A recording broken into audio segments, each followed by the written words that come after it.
recording now, so I grab my mic. Sorry.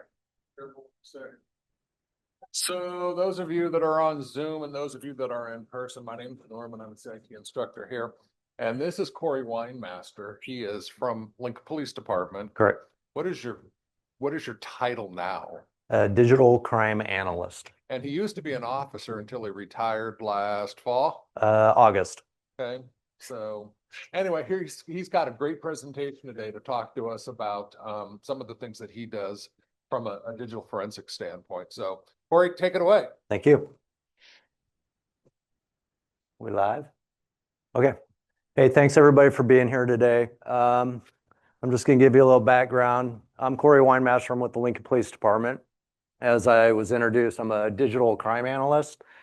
I'm going to go into a little detail of my background at the Lincoln Police Department.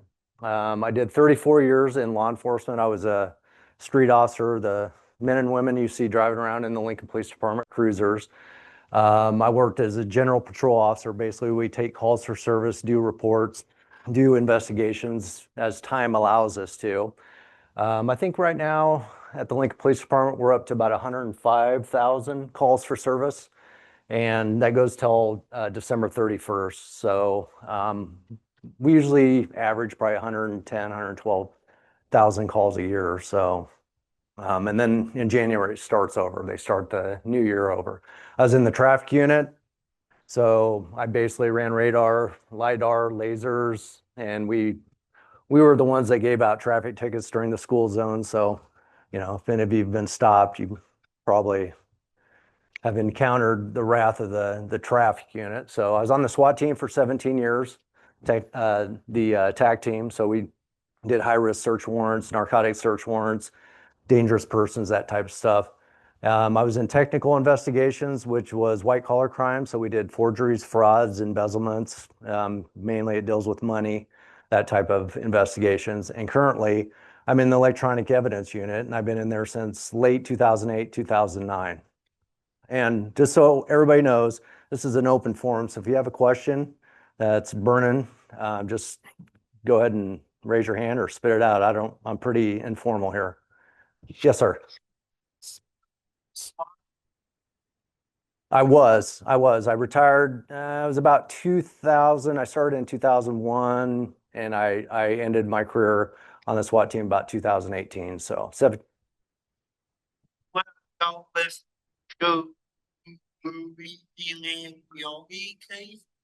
I'm familiar with it. Yes, I'm not too familiar with it, but yeah, that was in New York City, wasn't it? Yeah, but case is similar to that. No, that SWAT team, we'd go out on like search warrants. We'd serve search warrants for the narcotics unit. If there was any mention of, you know, children in the residence or weapons or, you know, gang members tied to this, where the normal street officers wouldn't be able, they didn't have the equipment to serve the warrant, then they would call the SWAT team. Okay. All right, great. Like I said, if you have any questions, just go ahead and throw them out. So mainly what I'm here to do today is talk to you guys about the electronic evidence unit. I brought my old sergeant. He's a digital crime analyst, John Donahue. He just wanted to get out of the office. So I said, come on out. We're gonna go talk. So in the EU, as we call it, or the electronic evidence unit, we do computer forensics. We do cellular, cell phone, tablet examinations, DVR examinations. We also assist the street officers or detectives or investigators on the police department with internet investigations. That'd be like your child pornography distribution cases, any fraud, scams that involve any type of electronic device. And we're a support unit for the police department. We also support other agencies, smaller agencies that don't have the technical equipment to do the types of examinations that we do. So we'll get them from smaller counties, sheriff's departments, smaller towns around Lincoln. We've done them from, you know, 5 miles away all the way out to Grand Island, Kearney. We do examinations for them if they bring us the devices. So we're a support unit for not only our organization, but for the sheriff's office. And I'm going to kind of highlight that what we do with the sheriff's office in a few minutes. So we also have a secondary, they're not tied to us, but it's an audio visual technicians. So Jared Maneri, he used to be a former LPD officer. I don't know how long, he was maybe 12, 15 years. I may be wrong on that, but he's come out with me on other presentations that I've given, and he'll talk about his video experience. He's highly trained. He also runs the Crime Stoppers. So if you ever see the Crime Stoppers, he's the one that kind of puts that and runs that in the Lincoln area. So he does fundraisers because it does cost a lot of money to keep up Stoppers. And he gives a lot of, they put up a lot of videos or pictures of individuals that are committing crimes around Lincoln. And he knows the statistical, how much we clear via Crime Stopper reports. So it's a very useful tool for not only citizens, but also for the Lincoln Police Department to solve crimes that we don't know who the offender is. Jared also does a lot of prep for court. So he'll get videos from our cell phone extractions, our DVR extractions, from businesses, from street cameras, from cell phones, anywhere where we can pull video that's related to the crime that we're investigating. He'll put that in a nice video format, and he's really helpful when it comes to court testimony because of his experience doing these. He's been involved in several homicides where he's put these great videos together with timelines. He'll actually embed audio, like 911 calls over the video, and it's very, very useful in the court of law. So his assistant is Becky Keller. She also helps with the Crime Stopper page, and then she also does video analysis as well. So they're kind of tied to us, but they're not in our unit. So how do we process this stuff? Where does it start? That's kind of the question that I throw out to people that aren't really in the know as far as how the Lincoln Police Department. How do we get from A to Z on a phone examination or a computer examination? Well, we usually try to get consent to search. So if we stop somebody on a vehicle or we search their house and we obtain them, whatever case it is, you can throw out narcotics investigations, burglaries, any type of crime. If we're down at the station, we're interviewing somebody and they have a digital device, let's say an iPhone, we'll try to get consent from them. Like, hey, do you mind if we look, take your phone, extract the data, and look at the data to see if you're involved or you're not involved, but we'd like to do that with a consent to search. Would you sign that? So we have a pre-made form. If they said, yeah, go ahead, they'll sign it, we'll witness it, and then we'll get the phone back in the lab and we'll go ahead and conduct the examination of the device. If they don't do that, then it's up to the investigator or the officer to obtain a search warrant, and that requires probable cause. We just can't, assume that somebody with this digital device is committing a crime. So we have to have probable cause, which is facts of the case. We have to have elements of the crime when we put it on a search warrant, because that search warrant goes in front of a judge, and the judge may ask you questions like, well, how do you know this? And so you got to have what we call probable cause. That's what a search warrant entails. Or we can examine a device based on exigent circumstances. So if we have a kidnapping, somebody was on Snapchat and they were chatting with somebody, and all of a sudden they go missing, and mom, dad they left home without the device or the computer or the tablet. We can go ahead and we can search that basically because it's an exigent circumstances, like somebody's in danger of being kidnapped, possibly being harmed physically, sexually, on and on and on. So we'll operate under the exigent circumstances. Any questions so far? Yes. What kind of scope do search warrants usually? I'm sorry, what? What kind of, or like, what's the range of the scope for search warrants? That's a very good question. The question was, what's the range of the scope of the search warrant? So we have what we call templates, search warrant templates. We have a page devoted to car searches, vehicle searches, resident searches, and we have electronic devices. So regarding your question, what's the scope? So years ago, we used to be able to say, give us any and all evidence or any of all data on the device. Well, that got contested. And so now we have to have a range. So we have to have a date range. So let's say from October 31st through let's say November 30th. So that has to be written into the search warrant because judges they don't want you to go too broad because this is not what we call a fishing expedition. We're not going to look for other crimes, that may have committed. So yeah, we have to go within a scope or a timeline, as we call it. So it has to be very specific. Now, there are search warrants that we do that the judge signed it and there's no timeline on it. So then we have access to every piece of data on the phone.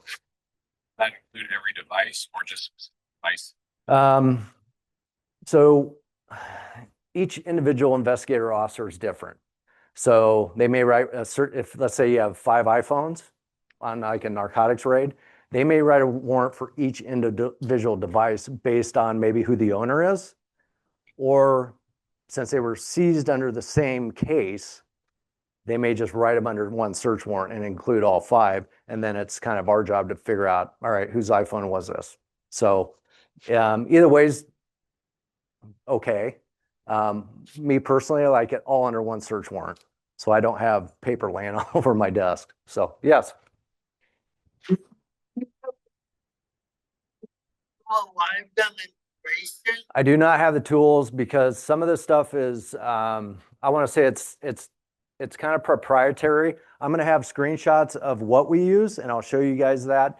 It's just, we can't transport all this stuff out here, and some of these iPhones, like I use iPhones because we do a majority of the phones we do are iPhones. So we do Androids, but it would be real cumbersome to bring that stuff out here and show you. But I have pictures of the tools we use to extract the data from the devices and the tools that we use to parse out the data so we can read it in like legible form. So. How much longer would this need go? What's that? If you did have the tools with you, how much longer would we have to extract? Oh, if I had the tools here, how much? Well, it depends on the size of the phone. Our favorite word is it depends. You could get an iPhone. I had one the other day. It was 11 gigs, which in our world, that's real small. If you get now they make 1 terabyte iPhones. It could take 2 days to extract the whole data, depending on how much data is on the device. So, What about jurisdiction? So I've got stuff in the iCloud, I've got stuff on Google Drive. Do jurisdictions become problematic? You have to go. not really. The question was if you have data stored on like iCloud, Google Drive, Amazon Drive, you name it. There's cloud storage everywhere. That would take a warrant. It's out of our jurisdiction, right? But most of these companies are out in California. So like Google, Apple, or they store your data in a different location. If we get consent, we can just log in and get it that way. It's kind of like Facebook. If we get consent from you, I can download all your Facebook data, your posts, your pictures, blah, blah, blah. And some of that stuff's really big. So it would get downloaded and I could, instead of going through Facebook or Snapchat to get the stuff, I could just get it directly from you. That usually happens if you're a victim. Most suspects or persons of interest are not going to say, yeah, go ahead and download all my stuff.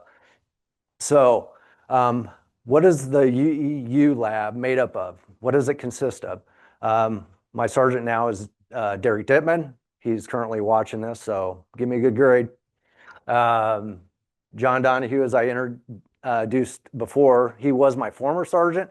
He retired, and now we pretty much hold the same status. We're digital crime analysts. So we take the data and then we analyze it based on the case. And then we push that out to the investigators so they can look at it also. I introduced myself. Chris Fields, he's in our criminal unit, but at the first of the year, he's going to be under the electronic evidence unit. He does pretty much the same stuff. We'll get him the extraction from the phone. He uses software like Oxygen, which I'll go over later. That's probably his favorite tool to use right now, but he also has access to Celebrite and Magnet, Axiom. Xavier Schwardfigger, he works pretty much 3 feet from Chris and does pretty much the same thing. They're all criminal investigators. So if we're low on criminal investigators and some case, a bank robbery comes in or something like that, they'll have to go out and they'll have to assist on it. They're just not tied to this right now. Tyler Lose, he's a deputy sheriff with the Lancaster County Sheriff's Office. He basically sits right next to me. He does a lot of stuff with HSI, Homeland Security, the Sheriff's Office, LPD, the State Patrol. We have the interdiction unit out on the interstate. So they're the officers that are stopping cars that are carrying narcotics, large sums of money. And so he works with Homeland Security, and he does pretty much whatever we do. So we're cross-trained. So if a deputy brings a phone in and Tyler's out of the office for some reason, John or I or Sergeant Dittman can process the phone because we're cross-trained to do each other's devices. So yes. Stuff for the case about the teenager that shot his friend. The teenager shot his friend. If there was a phone, yeah, we're involved.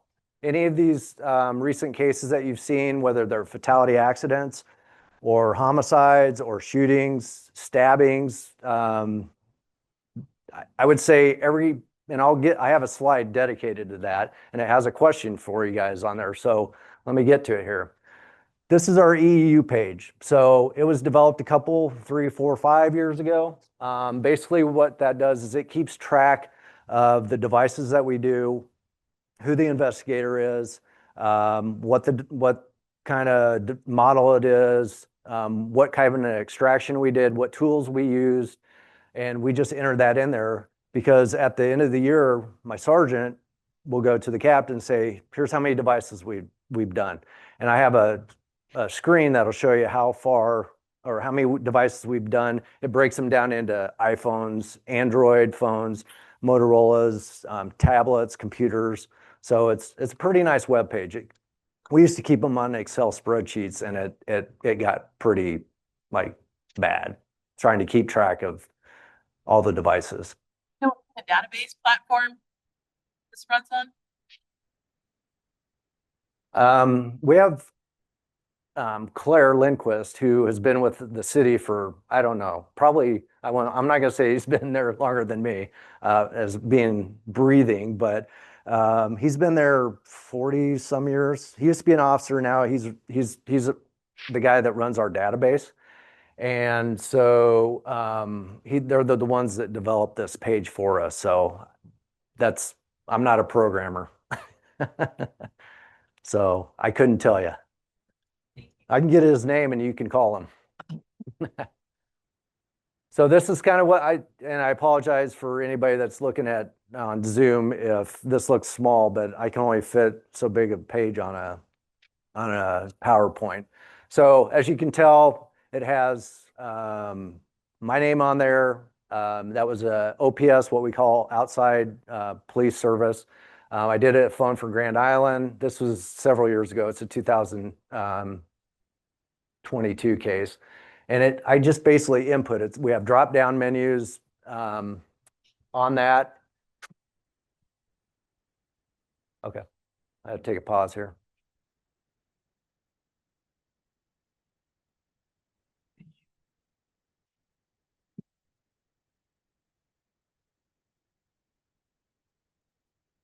Okay, we're good. Okay.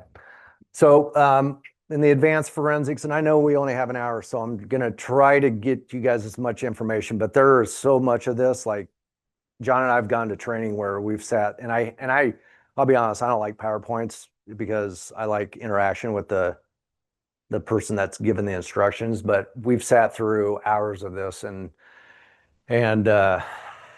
it's easier just if I talk about it than actually have to look up at a screen. But anyway, so we just do this to keep track of the devices. And so when it comes time to court, because some of these cases that we work on, they may not go to court for 3 years. So you know how many devices I do in 3 years. I'm like, yeah, I don't remember that. So it's just a reference for us. And it's for stats for my sergeant. Just a second, sir. Let me get through this.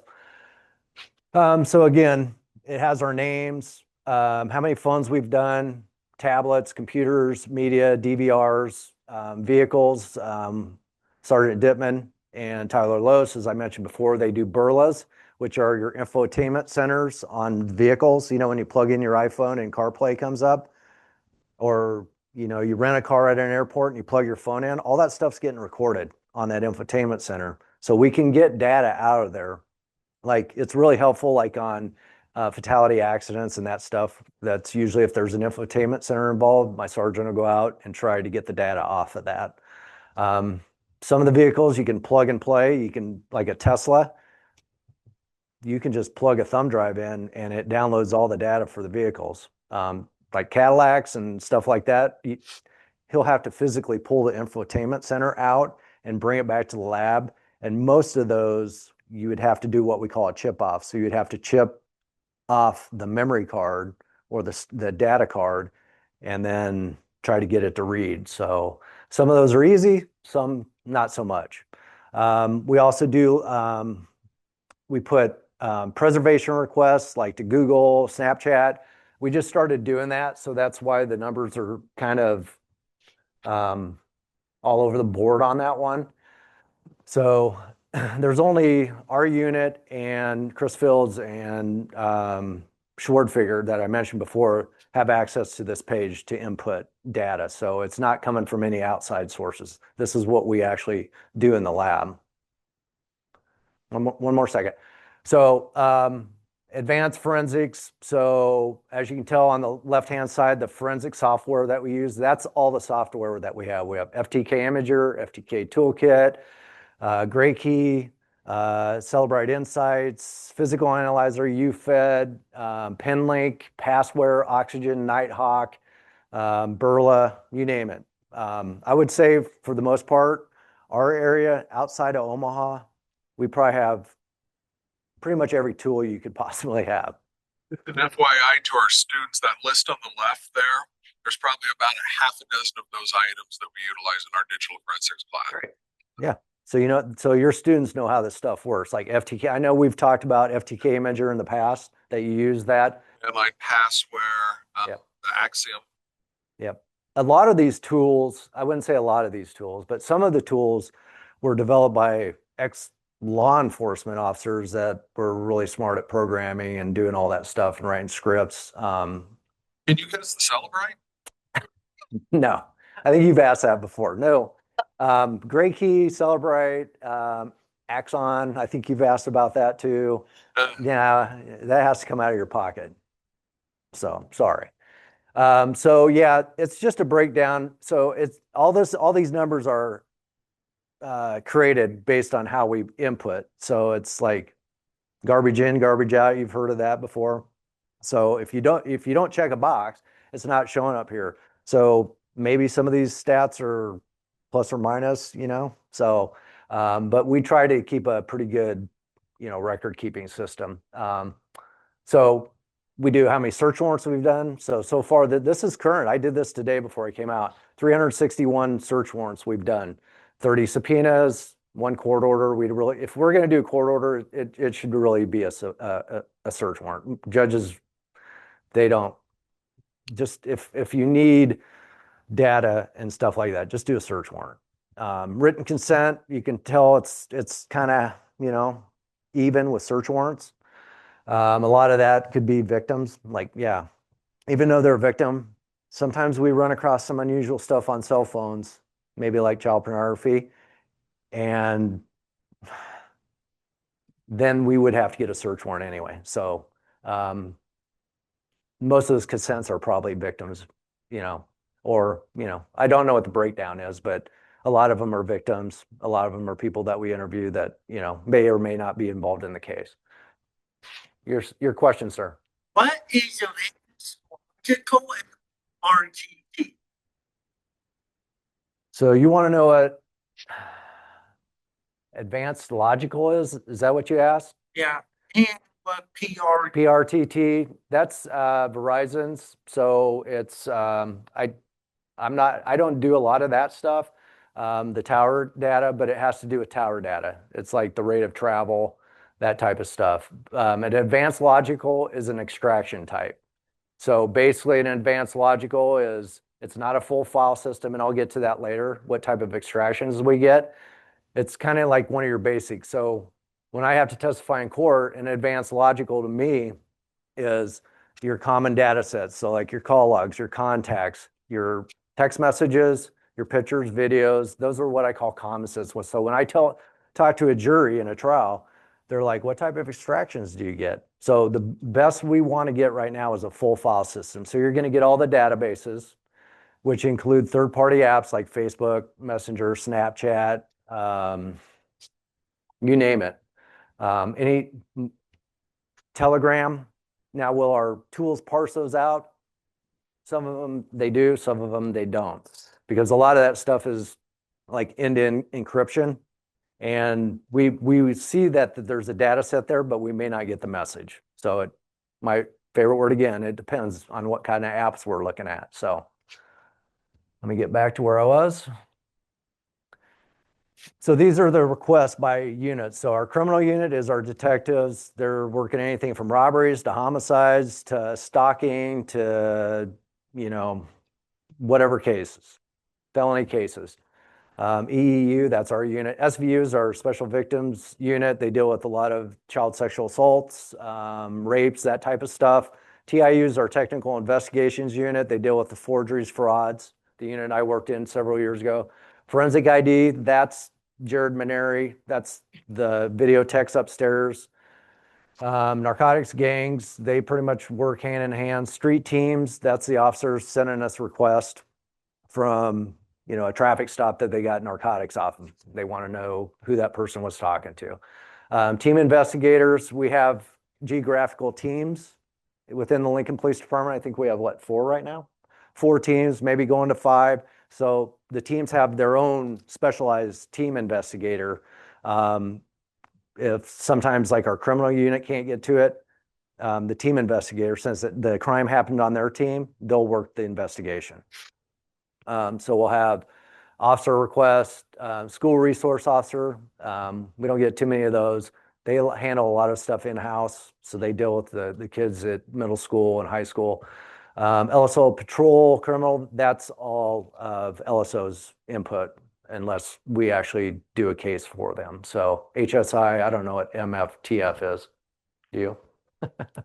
I was just like that. What in the world is NFT? I don't know. I'll have to check on that.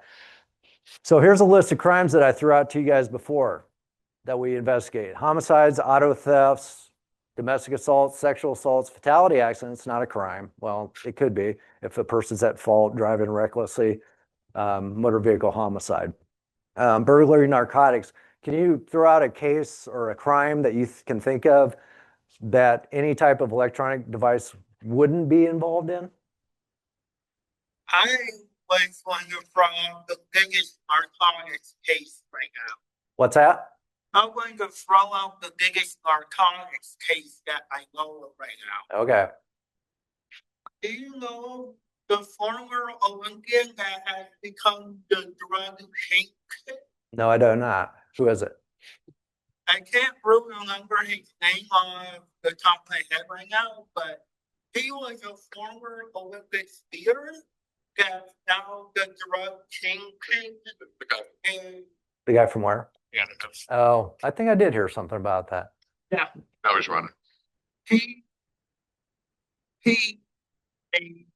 currently on the run trying to get everything. Well, if he's dealing with narcotics, there's probably people that really don't like him that well, especially if he stole money from them and drugs. So, but anyway, can you throw out a crime that any electronic device probably wouldn't be involved in? I mean, we work larceny from autos. We've been having a rash of auto thefts with juveniles lately. And when the cops try to stop them, they either crash out the car and they take off running.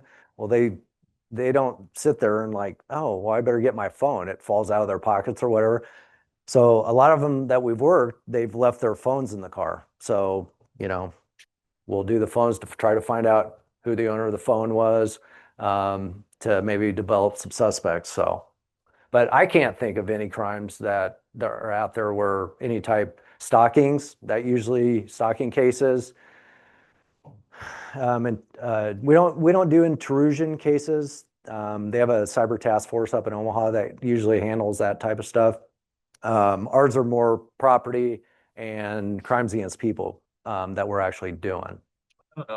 Like petty thefts, you do any investigation for them? Usually yeah, unless there's like another nexus to another crime, like they have a warrant for burglary or something like that, where the warrant's already been, whether they've gone to court or not. That's kind of up to the street officer whether they want to seize that device and dig a little bit deeper. But then again, if they don't give consent, then you're probably, just because they have a warrant for burglary doesn't mean it gives us access to the device. So, yeah, not so much on petty crimes. I mean, the truth of it is, if they submit a request and the person gives consent, we're going to do the device, even though how petty we think. Okay, why are we doing a phone on a shoplift? I guess that's really not up to us to make that decision. So we process computers, not so much anymore. When I first started and when John started, computers were the thing because that's all we had. And then cell phones started coming in, the tablets started coming in. So, I mean, when I first got in the unit, we did computers all the time. That's all we did. Now, so much, it would have to go back to my slide, but we maybe do 20, 25 computers a year or something like that. Not a lot. So those are usually seized like during a execution of a search warrant. Or we do them a lot like on suicides. Like they'll grab the phone, they'll grab the tablet and the computer. So the death investigations, did they go online? Were they searching like, what will happen if I take 500 Tylenol or something like that? That's logical. So, if it's a suspicious death, we're going to look at every piece of data if we can. And now it also depends on the type of computer that we're dealing with. Like the old ones, the desktops, the big old box computers that had spinning hard drives in them. Those are great because we could just take out the hard drive. We'd image the hard drive. We never worked off the actual drive itself. We'd image that, and then we'd use our forensic software to look through the data. Well, not so much now, especially with like Apple, because you need pretty much the password to even get an extraction off the device, because Apple computers, MacBooks, and iMacs, they don't have spinning drives in them anymore. They have just I call them little gum stick drives in them. So, or they're embedded on the board. Go ahead. For like Internet of Things devices, smart homes, like Amazon. Yep. Yeah. He asked Internet of Things. So like your Nest, your Ring doorbells, all the Arlo camera systems, all those camera systems. If they have, well, actually, if we go out to the house, like if something happens on a block, we'll go to the neighbors. And if they have a Ring doorbell, let's say, for instance, we'll just say, hey, do you store that data in the cloud, or is it, I don't know by default how many where it's actually stored. I have a Ring doorbell and I pay for it.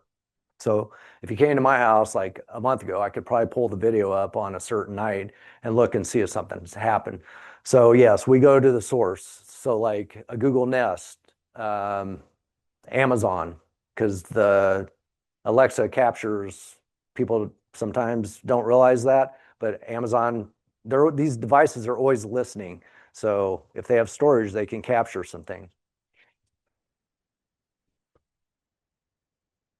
Permission or access from the person who owns that device in the neighborhood, or would you? Yeah, we usually say, and we have a way that they can actually download the video from their, let's say Ring, because it's popular, and we have a site we can give them a link to, and they can upload it to us. So yeah, we have body worn cameras. Our officers are wearing body worn cameras, the car cameras, all that stuff. So like, if a big incident occurred, they can kind of mesh, 4 or 5 officers that are out there, instead of looking at 4 or 5 different views, which they would do, but they can just put it into one video from different angles. So it's pretty nice. Just a second. So anyway, let me get through the computers. So again, we never try to work from the actual drive. Sometimes it's, it's inevitable. So that we have to, we can't pull the drive out because there's really not a drive on the computer. So we have FTK, which is Forensic Toolkit. It got bought out by Xtero as one of our parsing softwares that will take the image and we'll ingest it in there and it'll parse out all the data sets. Magnet, and I spelled it wrong, I'm sorry, is a Canadian company. And so we can use Axiom to do cell phones and we can do it to look at computer forensically. So it's equivalent to like FTK to look at. There are other software out there that do forensics, but these are the two that the Lincoln Police Department has currently. So we'll basically, depending on the type of the case, we'll document it. So like, let's say if it's a child pornography file case, we found 3,000 pictures and 600 videos. So we'll document that. It'll create a report that's viewable by the prosecutors so they can look at it. And then again, when it goes to court, we'll be able to present that report in court, and then we'd have to testify, yes, this is true and accurate copy of the report that I generated out of these programs.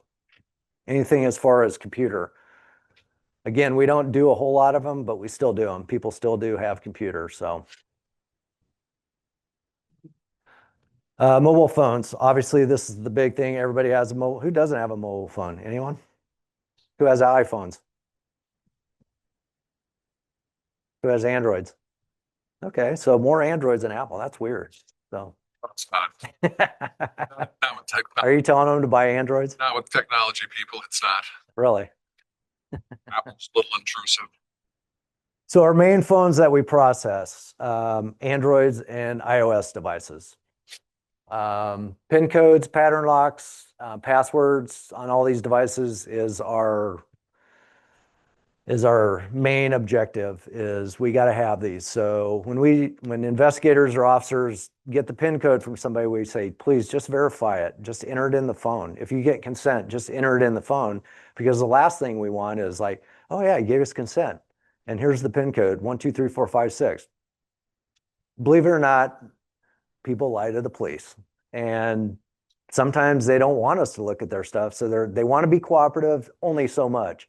And so we'll get it and we'll enter 12345 and the screen jiggles and we're like, that's not good. And so there's other ways that we can try to figure out the PIN code, but if it's consent, we're like, just enter it. And if it unlocks, you can shut the phone off and be on your way, tag it in, and then send us the request. So that's our biggest hurdle, is trying to get past the pattern locks, passwords, PIN codes, pattern locks. We have tools that, help us out. Passwords are a little bit different because it could be alphanumeric, 21 characters, whatever. It's tough. But we do have software, passware that we can, try to use that, try to brute force that open. But those passwords are hard to get by. So we'll extract. So if I'm using this on consent. So we'll extract the data from the device. And I'll show you a couple of the tools that we use to extract the data for iPhones and Androids. And then we process it with our forensic tools. And then again, we create reports. We ship the extraction or the UFDR report, if we're using Celebrite, to the investigator or the officer so they can look at it. That way, if they have any questions before this thing goes to court, we can get that all ironed out and get their questions answered. Because it's like a lot of the questions that we get from the prosecutors are like, how do we know this happened? How do we know that happened? Who was using the phone at the time? So you have to look at a lot of historical information on these devices to say who was actually using the device when this crime occurred, right? That's a key point when it comes to a trial. I can sit on the stand and say, yes, they were using it because they had checked their email and, just minutes before they started downloading all this child pornography. So that helps out tremendously in court when you're having to testify. Our processing tools, Celebrite, we use that for an extraction. and also a processing tool. Magnet Axiom. They do have an extraction tool. I don't use it.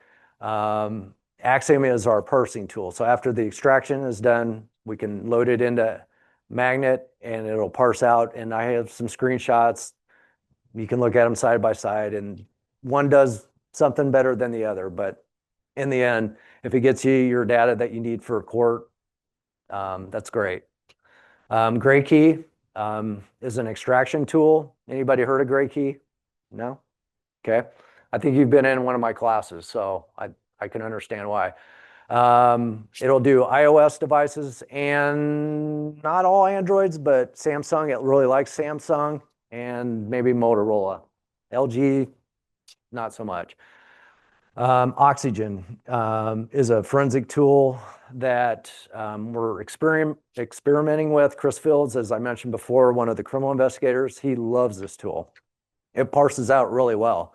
There's a lot of data, so he likes that. Hopefully in the future we'll have access to it, because for your class, everybody knows what a dongle is, a licensed dongle. Well, we only have one of those for that, so I can't run over to the other building and grab it from his computer and put it in mine so I can use it. So hopefully that's something that the police department will get in the near future. When I mentioned Gray Key, these are our Gray Keys. I took this picture this morning. My old slide only had 2. So this one right here is great. It's Magnet. They're made by MagnetNet. They bought Gray Key. So when I mentioned Axiom, they bought Gray Key. John and I both been to training with the developers of this, really smart individuals that develop this stuff. So a preserve is, if we get an iPhone, I don't know if you guys remember half a year ago, several months ago, there's a 72-hour window on an iPhone. If it sits dormant for 72 hours, it's going to restart. That's what Apple calls their security feature. They're trying to protect your security. So if we get an iPhone over the weekend and it sits in one of our Faraday lockers and we don't get to it till Monday, and it's maybe a newer one, or if it's running, I think it was 18.1 when that came out. We're on 26.1, so several versions ago. And there's 2 modes, and I'll just touch briefly on these. There's one mode. So who has an iPhone? Do you shut it off every night, or you just plug it in? You plug it in. Okay. So let's say you had an update. What does the phone do? It updates and then it reboots, right?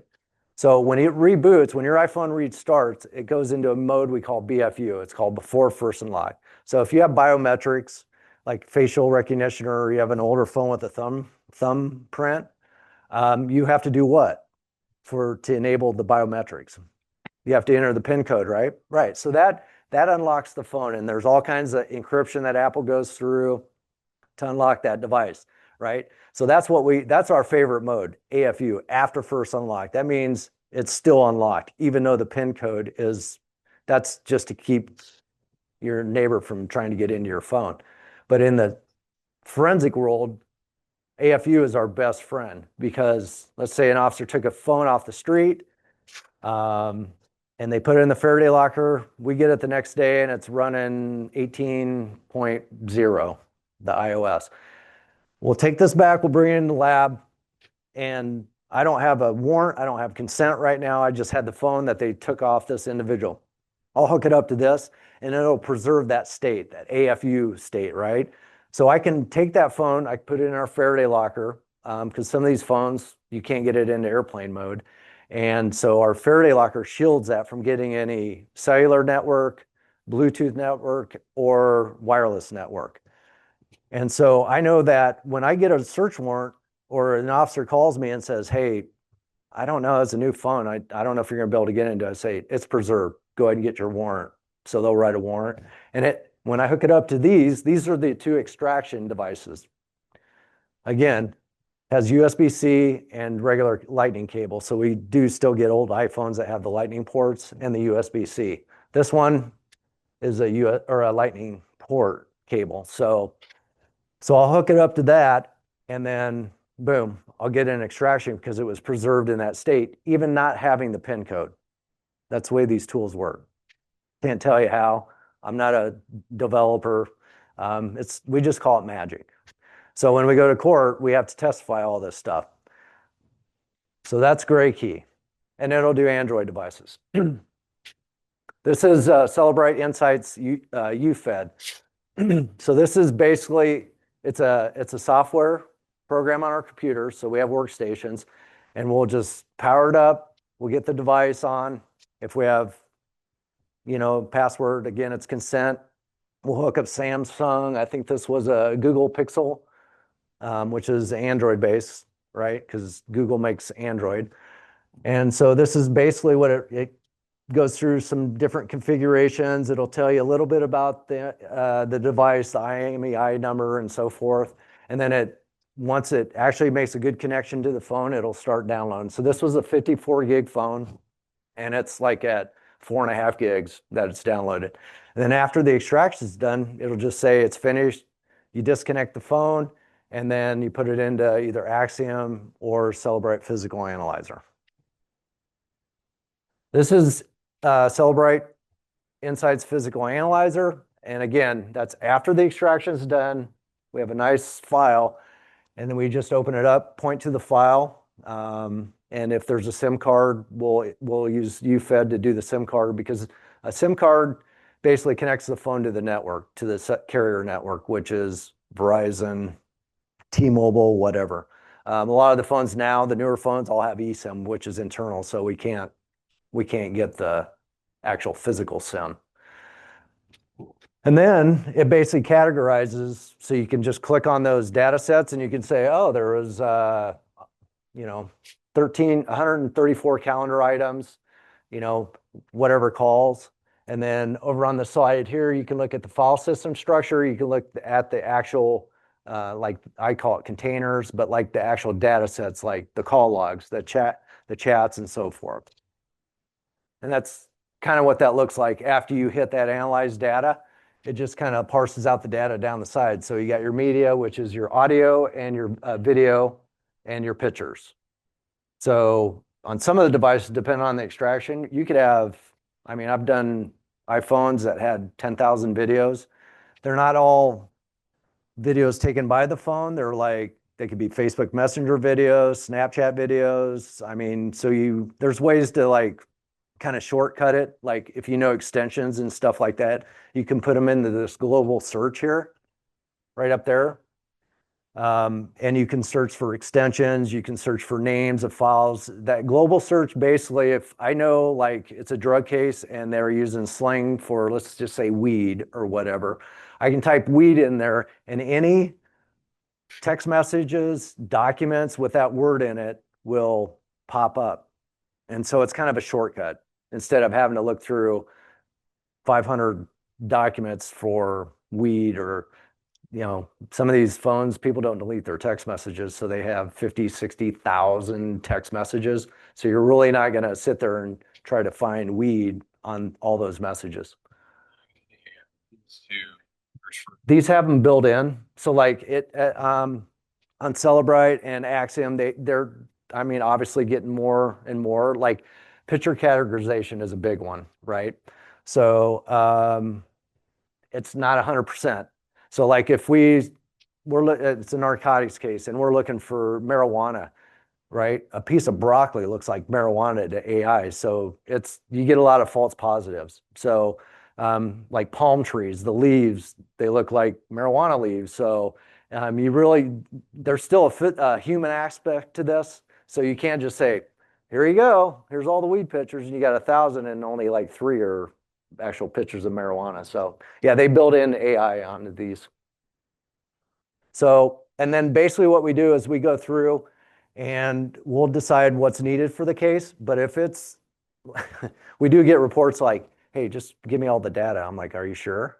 It's like, I don't know how much time you have, but you're getting it. So if they say just extract the phone data, and John can testify to this, it's a 400 gig extraction. Good luck. Unless they're specific on what they need. But as you can tell how many devices we've done this year and past years, some years we've done well over 1,000 devices. We just don't have the time to sit on like a simple marijuana case or whatever to go through that. So we'll give that back to the street officer or the investigator and say, if you find something that you have a question on and you're not sure if it came through a text message or, was it airdropped, or we'll sit down and then we'll go back and review this stuff before it goes to trial. So we know what we're going to say in trial, like where did this stuff actually come from? Again, I just kind of did this morning, a screenshot. So I did the call logs and it just tells you who and from, but also to keep in mind now with like Facebook Messenger and stuff, you can make phone calls with those, Snapchat. So they're just not all what we call native calls, like hello, like kids don't answer their phones now when their parents call. It's all Facebook. So you'll have FaceTime, all that stuff. Again, there's just a tremendous amount of data that these devices hold. And thank goodness for these tools, right? This is Axiom magnets. So as you can tell, it kind of does the same thing along the side. Axiom parses, I think, out a little bit better than Celebrite. It's just more data sets you got to go through. But again,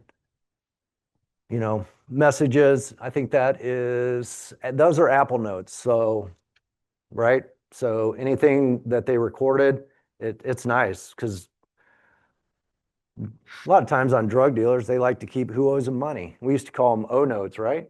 Yeah. John was a narcotics sergeant. So that's one field I never worked in, narcotics. You never saw it up there. Not that I didn't arrest people for it. It just wasn't my niche. But John was a sergeant up there, and O notes used to be like ledgers. Like they'd do search warrant at house and they'd have a notebook. Bob owes me $500 and all this. And that was one thing they really kept good track of, how much money people owed them. Witness is a DVR. So I do DVRs. So I think the time I was trained on how to do DVRs, there was over like 220,000 different DVR systems out there, and they're all proprietary. So and they all have hard drives. Well, I shouldn't say they all have. So your typical DVR that you get out of a box store. So you go to Best Buy and you buy, which one am I thinking of? A Night Owl. Yeah, Night Owl is a pretty popular one. Not a bad DVR system. They have hard drives, and they're not like 256 gigs. They're like 8 terabyte hard drives. That's a lot of data. That's a lot of data. So what I'll do is I'll remove the hard drive and I'll use Tableau Imager or FTK Imager, and I make a raw file, which for people maybe in your class, a raw file is just one big fat ugly file because it doesn't like it segmented for some reason. So after I get that 6 terabyte drive image, I'll just point it at it and it'll open up all the video clips. And this one, you can't really see it. In just this one, I want to say this was a 6 terabyte drive. There's 285,000 video clips. And the problem with this is if we don't get the system time and date off the DVR, and they just plug it in and the time changes, or they just never take the time to set the time right, the system time, it creates a lot of headache to try to find that one clip where that person walked by their house out of 285,000 clips. So it's a very good tool. It creates nice reports. And basically, I was trying to get it to show more video clips, but basically you just click on one of these and it'll load up the video clip. Now, some of them, if it's a pretty high resolution camera system, it's going to take a while to spin that thing up and actually show you. But then you can bookmark out of that, and then you can create a nice report. And John I don't know, agree with me or not, out of all this data that we're seeing, phones, computers, whatever, my guess is maybe 1-2% of the data is actually related to the case that we're looking at. I mean, that's my honest opinion.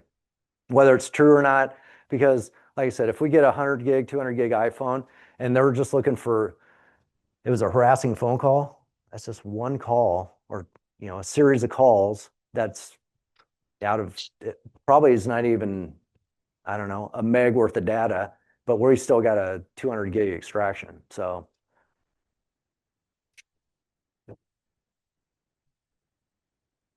I got 8 minutes left for questions. Yes. Why did you want to get into law enforcement and start doing this afterwards? So the question was, why did I want to get into law enforcement and then start doing this? So I got into law enforcement. I went to college, and I thought I was going to be a professional baseball player, but that didn't work out so well.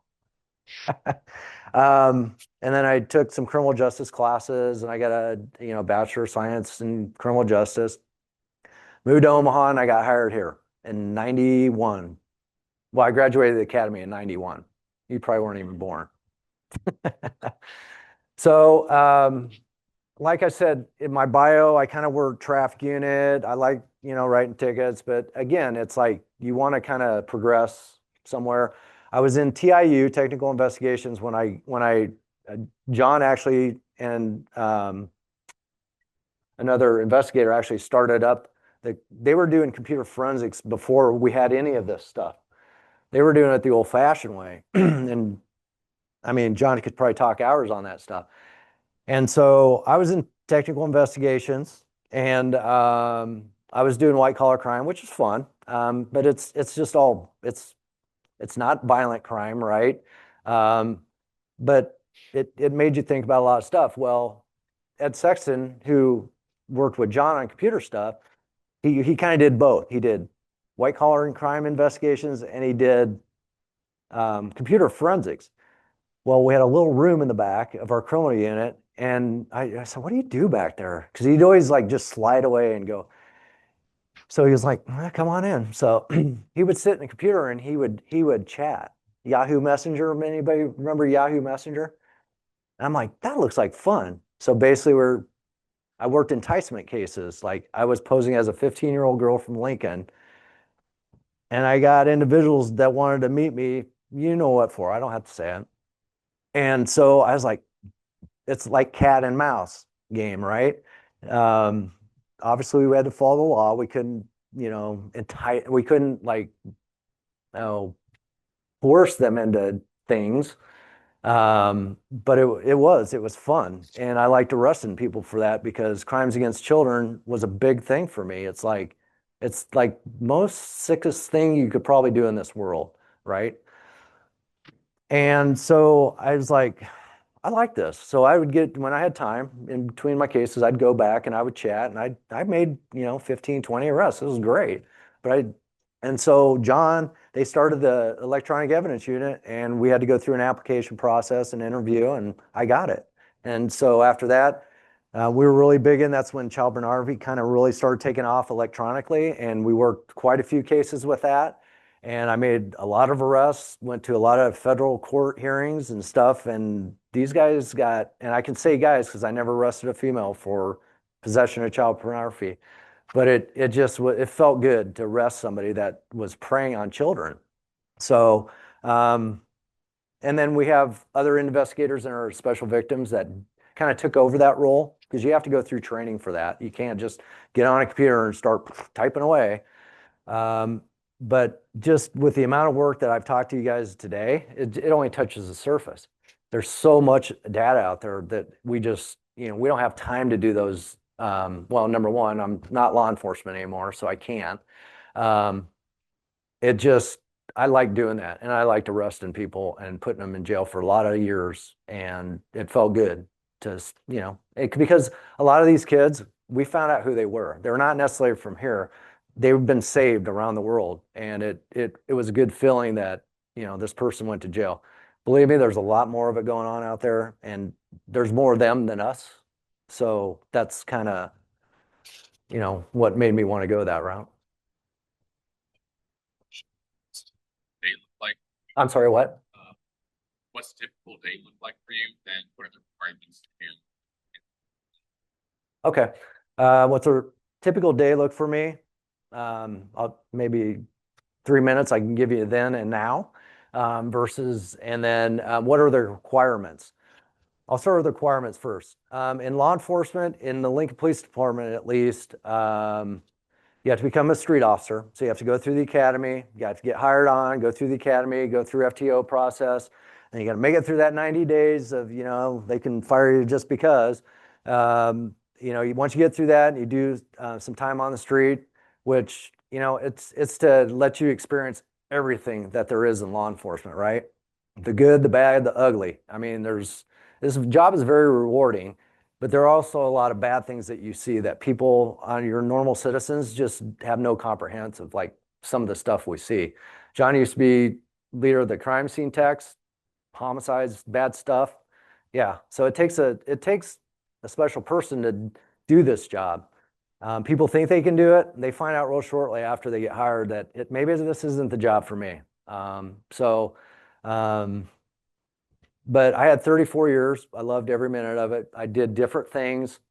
But going back to your question, you have to become a street officer. And then after so long, I think it's 4 years, you can go into specialized units, right? So after you're a specialized unit, if you're not a permanent assignment, you mean the chief says, yep, that's permanent. And you can stay in there until you retire. Unless you do something stupid, then you're going back out to the street. Then you can go to different units. Or you rotate back out to the street, because there's always this rotation, like off years and stuff like that. So if you go back out to the street for a year and you want to go into narcotics, you apply, you have to go through an interview process. But what they look at is, do you do good reports? How do you testify in court? How do you talk to people? How do you treat people? Everything comes into play now. Obviously, that's changed from when I got hired. They're more into the interview process, So, and I forgot the second part of your question. Oh, my typical day. I get up real early. I get my workout done because after dealing with all this stuff all day, the last thing I want to do is go work out, right? So I get up 4 or 5 in the morning, take my dog for a walk, eat, and I come to work. I always like to be early. That's just the way I've always been punctual. And then basically we have a printer, and some days we come in and there's just a stack of requests, like we call them ACIs, additional case information. So it's the street officer or investigator, detective, whatever, saying, hey, I tagged this phone in, can you process it? It's under consent. So we have property unit that they house everything in. So like today I went in, I got 4 phones from the Faraday lockers, brought them over to the lab. We have stickers so we don't confuse phones. We know what phone goes with what property report and all this stuff. And then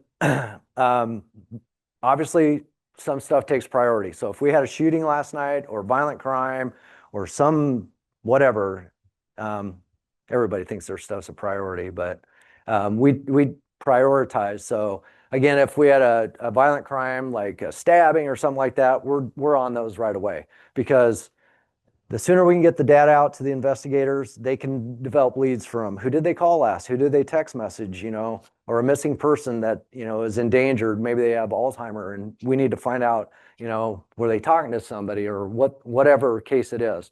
So we're going to prioritize and we're going to try to push that stuff out. But this isn't like TV, guys, like, in a 60-minute show where, it's actually 45 minutes because of commercials, where they just put it into the computer and they spit it out. Now, John can testify to this. I had a terabyte iPhone.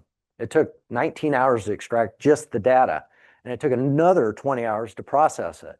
So we try to get it out as fast, but we're limited to what our machines can do, our software can do, and that's a whole lot of data to go through. I wish you had like NCIS level job. Oh yeah, yeah, I wish. You could be like instant. Yeah, that's not the real world. That's Hollywood for you. But What's the old school method for the EEU? what's the old school method? Yeah. Command line stuff. What was the software? Yeah, DOS, and yeah, I didn't grow up on that stuff.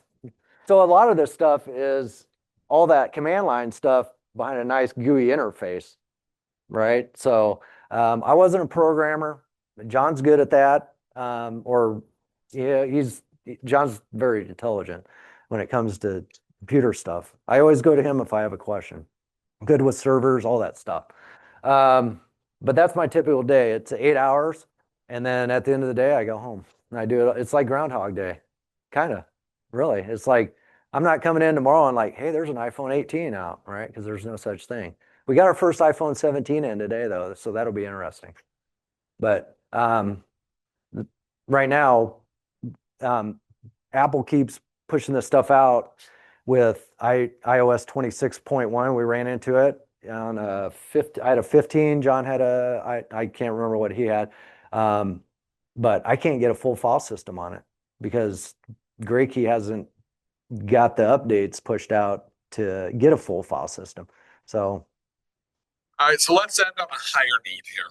okay. And John, this is also going to come to you too. So I'll give you a second to think about it. In all your years of doing forensics, what is the one thing that you have found that have just made you laugh out loud? What did you come across when you were analyzing data and you just went, are you kidding me? That's a tough one. John, you want to buy Corey some time? I would just, you know, that some of the passwords that people use, things, they name their phone. You know, they have the wireless networks. So I saw that show. Yeah, it's Inappropriate. yeah, John said what people name their devices or their passwords. The funniest one, and I can't repeat it, but it was on YouTube. Well, it was when COVID was around, and the judges were having the clients zoom in, right, for their hearing, and this guy's screen name was very vulgar, but the judge was like, "Are you kidding me? Is your screen name this?" And and he's like, "Yes, judge." And the judge was like, "Okay," but it's a YouTube video, but it was hilarious, but very vulgar, like username or screen name. But yeah, I'm with John. It's like some of the things people put on their phones, or they're like, I don't know. It's just there's so much of it. I couldn't, to be honest with you, I couldn't tell you what I did a week ago in this. I really couldn't, unless it's a case where like I keep getting calls and emails on, like, hey, I need this, I need that. But like 2 weeks, a month ago, I couldn't tell you how many devices I did. It's just, again, there's so much data, and you're just like, it's just crazy. So Well, we appreciate you being so generous with your time and also bringing John along with you too. he was my moral support. No, I was the driver. And those of you that are CIT students, if you're interested in a repeat and actually doing some hands-on stuff, we do have a digital forensics class that we offer on the cybersecurity side, or anybody else that's not on the cyber side can take it as a technical elective. And you'll come back and see us in the spring. Yep, I will. Again, thank you for your time. And if there's any burning questions or whatever, you have my email address, and we're always hiring if you want to be a cop. Thanks, guys.